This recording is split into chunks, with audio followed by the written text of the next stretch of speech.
Ya, shalom Bapak Ibu, saudara-saudara jemaat yang diberkati oleh Tuhan Yesus. Kita bersyukur kita bisa beribadah di hari ini, dan mari kita siapkan diri, kita siapkan hati kita untuk diisi dengan firman Tuhan. Nanti kita akan baca di Yosua pasal 1 ayat 1 sampai dengan ayatnya yang ke-9. Mari kita berdoa. Bapa Surgawi, Bapa di dalam nama Yesus Kristus, kami datang di hadapan-Mu dengan penuh sukacita. Kami mengucap syukur buat kesempatan kami boleh beribadah di hari Minggu ini. Kami sudah memuji, kami sudah menyembah Engkau dalam roh dan kebenaran. Saatnya kami mau baca dan mendengarkan firman-Mu. Sebab firman-Mu bermanfaat untuk mengajar, menyatakan kesalahan, memperbaiki kelakuan, dan mendidik kami kepada kebenaran. Urapi kami, buka hati pikiran kami, supaya apa yang kami baca, kami dengar tidak untuk kami lupakan, tapi itu termaterai dalam hati kami dan menjadi rema dalam hidup kami. Urapi juga hamba-Mu yang tidak ada apa-apanya. Setiap kata kalimat yang keluar dari mulut hamba-Mu adalah kata kalimat penuh kuasa, penuh urapan, yang mendengar diberkati, berakar, bertumbuh, berbuah di dalam Engkau. Kami diamkan seluruh suara hati kami kecuali suara Tuhan kami mau dengar. Di dalam nama Yesus Kristus kami berdoa dan mengucap syukur. Amin. Bapak Ibu, saudara-saudara jemaat yang diberkati oleh Tuhan Yesus, kita membaca di Yosua pasal 1 pada ayat 1 sampai dengan ayatnya yang ke-9. Lembaga Alkitab Indonesia memberi judul Perintah Tuhan kepada Yosua untuk merebut tanah Kanaan. Ayat 1, sesudah Musa hamba Tuhan itu mati, berfirmanlah Tuhan kepada Yosua bin Nun abdi Musa itu demikian. Ayat 2, hambaku Musa telah mati, sebab itu bersiaplah sekarang, seberangilah sungai Yordan ini, engkau dan seluruh bangsa ini menuju negeri yang akan kuberikan kepada mereka, kepada orang Israel itu. Ayat 3, setiap tempat yang akan diinjak oleh telapak kakimu kuberikan kepada kamu, seperti yang telah kujanjikan kepada Musa. Ayat 4, dari padang gurun dan gunung Libanon yang sebelah sana itu sampai ke sungai besar, yakni sungai Efrat, seluruh tanah orang Het, sampai ke laut besar di sebelah matahari terbenam, semuanya itu akan menjadi daerahmu. Ayat 5, seorang pun tidak akan dapat bertahan menghadapi engkau seumur hidupmu. Seperti aku menyertai Musa, demikianlah aku akan menyertai engkau. Aku tidak akan membiarkan engkau dan tidak akan meninggalkan engkau. Kuatkan dan teguhkanlah hatimu, sebab engkaulah yang akan memimpin bangsa ini memiliki negeri yang kujanjikan dengan bersumpah kepada nenek moyang mereka untuk diberikan kepada mereka. Ayat 7, hanya kuatkan dan teguhkanlah hatimu dengan sungguh-sungguh. Bertindaklah hati-hati sesuai dengan seluruh hukum yang telah diperintahkan kepadamu oleh hambaku Musa. Janganlah menyimpang ke kanan atau ke kiri supaya engkau beruntung kemanapun engkau pergi. Ayat 8, janganlah engkau lupa memperkatakan kitab Taurat ini, tetapi renungkanlah itu siang dan malam, supaya engkau bertindak hati-hati sesuai dengan segala yang tertulis di dalamnya. Sebab dengan demikian perjalananmu akan berhasil dan engkau akan beruntung. Ayat 9, bukankah telah kuperintahkan kepadamu, kuatkan dan teguhkanlah hatimu. Janganlah kecut dan tawar hati, sebab Tuhan Allahmu menyertai engkau kemanapun engkau pergi. Demikian di Yosua pasal 1 ayat 1 sampai dengan ayatnya yang ke-9. Bapak Ibu, saudara-saudara jemaat yang diberkati oleh Tuhan Yesus, sebelum Yosua bergerak memimpin umat Israel untuk merebut tanah Kanaan, Allah berfirman kepadanya, janganlah kecut dan tawar hati, sebab Tuhan Allahmu menyertai engkau kemanapun engkau pergi. Di ayat 9 bacaan kita tadi.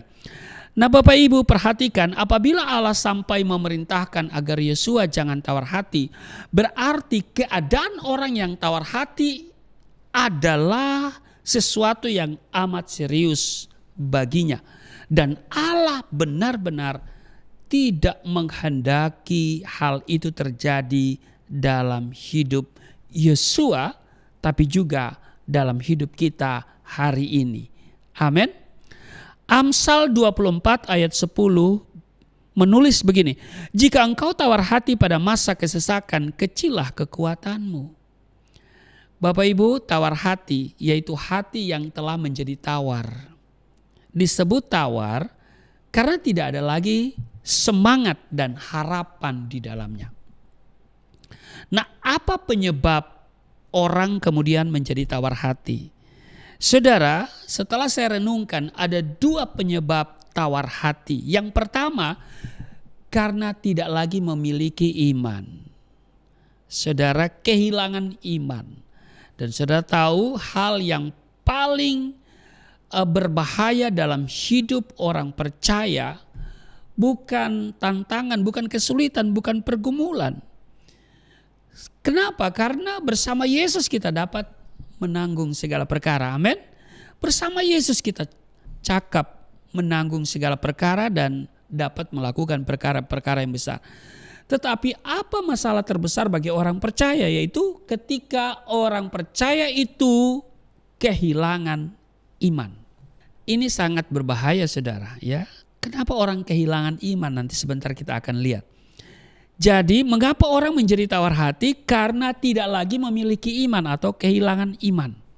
Yang kedua, karena kasih ya yang ada padanya itu telah menjadi dingin. Ya. Kasihnya telah menjadi dingin. Nah, Bapak Ibu, kedua hal ini ya, yaitu kehilangan iman dan kasih telah menjadi dingin, biasanya muncul karena kita mengalami tekanan yang terus-menerus, situasi yang buruk, tantangan atau ancaman yang berat di depan kita, baik karena keadaan atau karena sesama manusia. Kalau saudara baca di Nahum pasal 2 ayat 10, dikatakan begini, ketandusan, penandusan, dan penindasan, hati menjadi tawar dan lutut goyah. Di Matius pasal 24 ayat 12 dituliskan begini, dan karena makin bertambahnya kedurhakaan, maka kasih kebanyakan orang akan menjadi dingin. Sebab iman dan kasih merupakan unsur penting dalam hati kita yang menjaga hati kita agar tidak menjadi tawar walaupun kita menghadapi badai. Mengapa? Ya karena iman kepada Allah memberikan pengharapan yang kuat. Iman kepada Yesus akan menjadi sumber kekuatan, sumber sukacita, dan kasih ilahi selalu mengharapkan segala sesuatu yang terbaik. Amin. Pertanyaannya bagi kita hari ini adalah, apakah saudara sedang tawar hati? Saudara, ini pertanyaan penting. Apakah engkau sedang mengalami yang disebut dengan tawar hati? Mungkin iman atau kasih atau bahkan kedua-duanya telah hilang. Karena itu berdoalah agar Allah meneguhkan imanmu dan mengurapi engkau dengan kasih-Nya supaya hati kita boleh digarami ya oleh Allah. Jangan kita kecut dan tawar hati, sebab Tuhan menyertai kita. Amin. Kemanapun kita pergi dan berada, Dia Immanuel, Allah yang beserta dengan kita. Nah, mari kita lihat apa dampak tawar hati. Ketika kita tidak lagi memiliki iman dan kasih kita menjadi dingin, kemudian akhirnya kita menjadi tawar hati, ada 2 pihak yang terkena dampak. Yang pertama, diri kita sendiri. Bapak Ibu, saudara-saudara jemaat yang diberkati oleh Tuhan Yesus, tawar hati membuat kita tidak hanya kehilangan kekuatan yang memotivasi kita untuk mencapai target kita, tapi juga mempengaruhi hubungan kita dengan orang lain. Sebab ketika kita tidak lagi memiliki iman, segala sesuatu akan kita lakukan dengan setengah hati karena kita tidak memiliki harapan di dalamnya. Persungutan dan keluh kesah atau ngedumel menguasai hidup kita. Tapi kita sendiri tidak mau berusaha karena semangat kita telah patah. Amsal 18 ayat 14 menulis begini, orang yang bersemangat dapat menanggung penderitaan, tetapi siapa akan memulihkan semangat yang patah? Demikian pula ketika kasih kita menjadi dingin, kita tidak lagi dapat mengasihi sesama dengan segenap hati. Yang terburuk, kita sulit mengampuni orang lain. Kita hanya memikirkan kepentingan diri kita sendiri tanpa ada belas kasihan terhadap sesama kita. Jadi Bapak Ibu, saudara-saudara yang berkati oleh Tuhan Yesus, dampak dari tawar hati yang pertama diri kita sendiri. Diri kita sendiri. Yang kedua, saudara, ya orang-orang di sekitar kita. Ketika kita menjadi tawar hati, hal itu tidak hanya berdampak pada diri kita sendiri, tapi juga pada orang-orang yang ada di sekitar kita.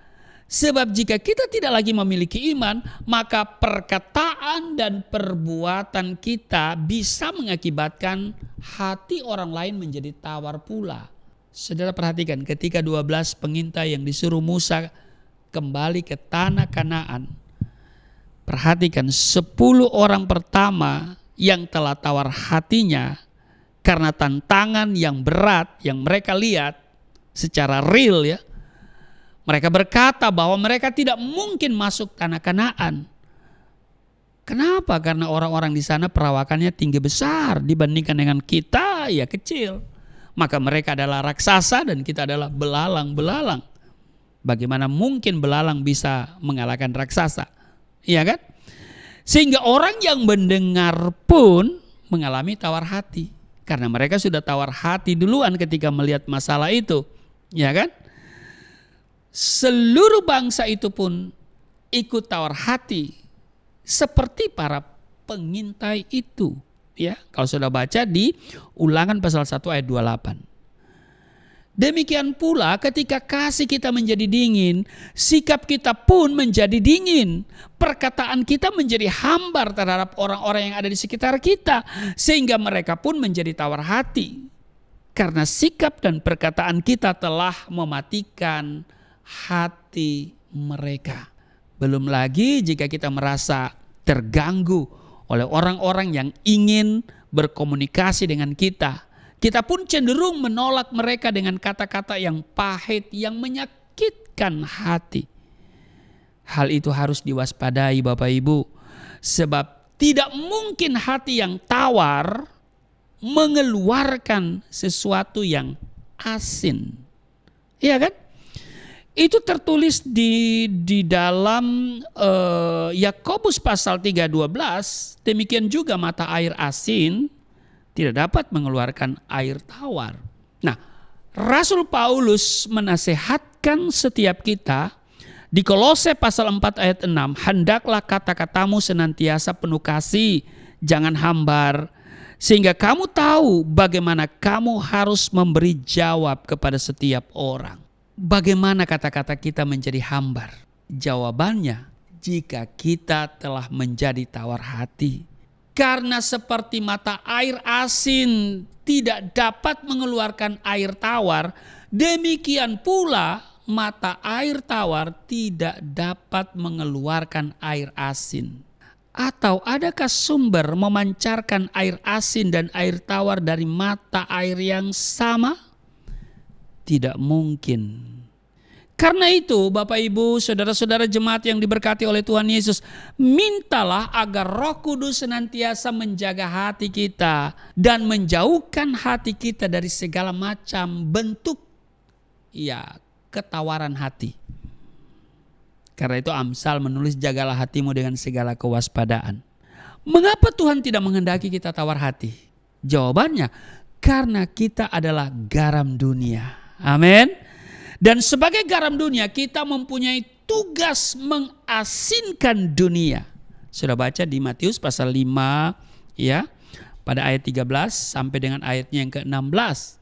Nah sekarang tawar hati harus dikalahkan. Pertanyaannya, bagaimana? Yang pertama Bapak Ibu, kita perlu mengerti bahwa segala sesuatu yang ada dalam hidup kita merupakan kemurahan Allah. Amin. 2 Korintus 4 ayat 1 mengatakan begini, oleh kemurahan Allah kami telah menerima pelayanan ini, karena itu kami tidak tawar hati.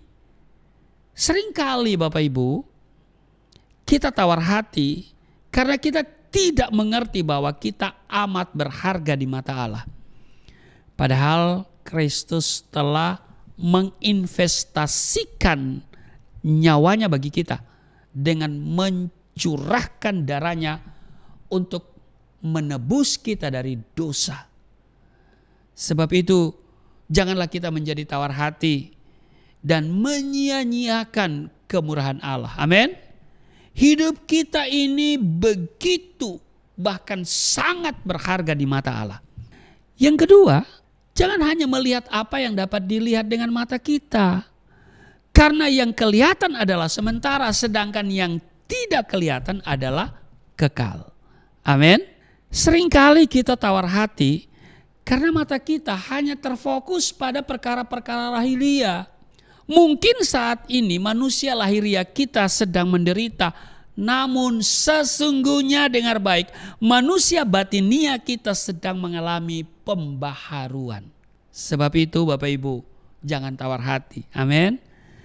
Karena penderitaan ringan yang sekarang ini sedang mengerjakan kemuliaan kekal yang melebihi segala-galanya, jauh lebih besar daripada penderitaan yang kita alami. Jadi bagaimana mengalahkan tawar hati?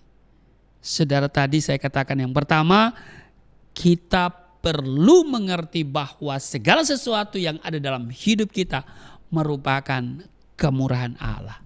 Yang kedua, jangan hanya melihat apa yang dapat dilihat dengan mata kita. Karena yang kelihatan adalah sementara, sedangkan yang tidak kelihatan adalah kekal. Mari kita fokus pada perkara-perkara yang di atas. Jangan fokus pada perkara-perkara yang ada di bawah. Jangan fokus dengan perkara-perkara duniawi. Mari kita fokus dengan perkara-perkara surgawi. Yang ketiga Bapak Ibu, ketahuilah bahwa Allah pasti dan pasti, sekali lagi pasti menyertai kita kemanapun kita pergi. Amin. Di Yosua pasal 1 ayat 9 dikatakan begini, bukankah telah kuperintahkan kepadamu, kuatkan dan teguhkanlah hatimu, janganlah kecut dan tawar hati, sebab Tuhan Allahmu menyertai engkau kemanapun engkau pergi. Seringkali kita menjadi tawar hati karena kita berpikir bahwa kita sedang berjuang seorang diri. Kita lupa bahwa Allah tidak akan membiarkan dan meninggalkan kita. Amin. Dia turut bekerja dalam segala sesuatu mendatangkan kebaikan. Bahkan Kristus pun telah menanggung pencobaan yang sama. Hanya saja dia tidak menjadi tawar hati. Sebab itu Bapak Ibu dengar baik, jangan kita menjadi tawar hati. Karena Allah tidak akan pernah meninggalkan dan membiarkan kita. Amin. Dan ingatlah bahwa dia pun telah menanggung hal yang sama. Kristus telah memberikan teladan bagi saudara dan saya supaya kita semua mengikuti jejaknya, yaitu tidak menjadi tawar hati sekalipun mengalami penderitaan yang hebat. Saya mau katakan dengar baik, buanglah segala ketawaran hati kita, amin. Supaya jangan dia menggarami kita dengan api. Itu tertulis dalam Markus pasal 9 ayat 49. Karena setiap orang akan digarami dengan api. Karena itu Bapak Ibu sadarlah bahwa hidup kita ini terlalu berharga. Dan sesungguhnya dia sedang mengerjakan sesuatu yang mulia di dalam hidup kita. Sebab itu janganlah tawar hati. Karena Allah beserta kita. Amin. Inilah waktunya penggaraman bagi kita. Amin. Tuhan Yesus memberkati. Mari kita berdoa. Terima kasih untuk hari ini kami diingatkan supaya kami tidak menjadi tawar hati. Kami diajarkan bahwa Tuhan tidak pernah membiarkan dan meninggalkan kami. Kami mengerti bahwa segala sesuatu yang ada dalam hidup kami merupakan kemurahan-Mu. Kami juga diingatkan hari ini supaya kami tidak fokus pada perkara-perkara yang kelihatan. Sebab yang kelihatan adalah sementara, sedang yang tidak kelihatan adalah kekal.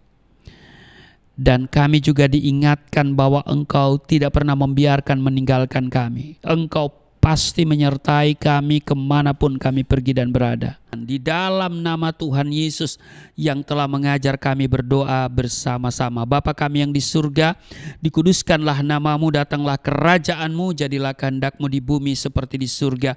Berilah kami pada hari ini makanan kami yang secukupnya, ampuni akan kesalahan kami, seperti kami sudah mengampuni orang bersalah pada kami. Jangan bawa kami ke dalam pencobaan, tapi lepaskanlah kami daripada yang jahat, sebab Engkau yang mempunyai kerajaan, kuasa dan kemuliaan sampai selama-lamanya. Amin. Angkat tanganmu, terimalah berkat Tuhan. Segala berkat yang dari surga mengalir dalam hidupmu di dalam nama Tuhan Yesus. Diberkatilah engkau, diberkati rumah tanggamu, diberkati suami istri, diberkati orang tua anak cucumu, diberkati usaha bisnis toko daganganmu, studi dan pelayananmu. Lumbung-lumbungmu diberkati, buah kandunganmu diberkati, anak-anakmu anak-anak yang cerdas, generasi yang unggul, berkesempatan studi di dalam dan di luar negeri, dapat beasiswa. Apa yang kau kerjakan Tuhan buat berhasil, naik bukan turun, menjadi kepala bukan ekor. Tuhan menjaga keluar masukmu sekarang dan selamanya. Di dalam nama Yesus Kristus, Tuhan akan memperbesar kapasitasmu. Kekayaan bangsa-bangsa dipercayakan kepadamu. Tidak ada pintu yang tertutup bagimu. Tidak ada kuasa kegelapan yang bisa menyerang engkau.